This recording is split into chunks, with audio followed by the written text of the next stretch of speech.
Magmumukbang na naman tayo. Seafood boil. Wow.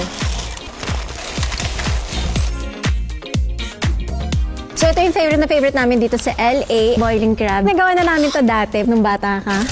We are going to do a seafood mukbang. Oh, diba, Pak? Tignan mo gano'ng kalaki. Mas malaki pa kay Mona. First seafood mukbang. Lord, thank you for this food. Please bless this food and give us good health. Bless everyone. Amen. Ang sarap nito. Ito yung crawfish. Mag-gloves ako kasi haba ng kuko.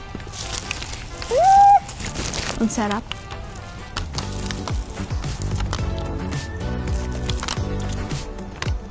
Para siyang mini lobster. Nakikita ko ang dami natin ganito sa Pilipinas. Yung mga farm. Gusto nga ni mama magparami daw. Nabalak na siya. Kaparamihin niya kaso imbis na ibenta niya. Tayo kakain. Oo nga eh. Lugi yung agad yung negosyo. Meron din tayong clam. Manila clam yan, diba? Galing pa to Manila. Para siyang baby lobster. Kasi ang liit. Sarap naman yan. Nakakook pa. Wala ka? Wala. Nangingip ka pa. Supain kita. Tinanong ko lang. Hindi kita bigyan dito. Ang sarap. Kasi ito potato. Ang bet niya, payat na chinito na ano. Sino yun? May ganun ba? Grabe! Daming galing sa atin! Hindi, kasi parang ang specific. Yung tissue, ba't ka nakikinig? Hindi ako kinikilig. Hindi ko sino yung tinutukoy mo. Yan naman bet mo, chinito. Ewan ko, mas importante yung ugali. Mamaya chinito, tis... Makapamilya. Kasi Sino? Bakit ka tumatawa? Tapos pwede to, sip-sipin. Pero kasi ayokong high blood din. Diba, pinatay na nga ako ni Rudy. Pinatay yung ate ko. Matay daw ako last year. Wala akong sakit. I'm very, very healthy. So, ang masasabi ko lang sa inyo, huwag kayo magpapaniwala sa mga hula kasi isa lang nakakaalam ng katotohanan. And that's God. Hulaan kita, magkaka-boyfriend ka this year. Guys, baka gusto niyo magpawala. Magkakaboy Tingnan natin kung magkakatotoo. Uy, in fairness sa dami kong hula, maraming tumutugma. Ganun naman yun eh, swerte yan yun. Siyempre, kakahula mo. One of them, tatama din. But it doesn't mean... Reliable source ka. Oo. Maniniwala ko kung si Lord nagsabi sa akin. Basta magtiwala tayo sa Kanya. True. Puro konto ah. Paborito ko nga kasi yung mais eh. Talking crab. Ipon. Gusto mo ng shrimp? Balat ka. Thank you. Dapat kasi may boyfriend ka, tagagan. Uy, pero ito, napaproud ako kay Mona kasi... Bakit? Bakit?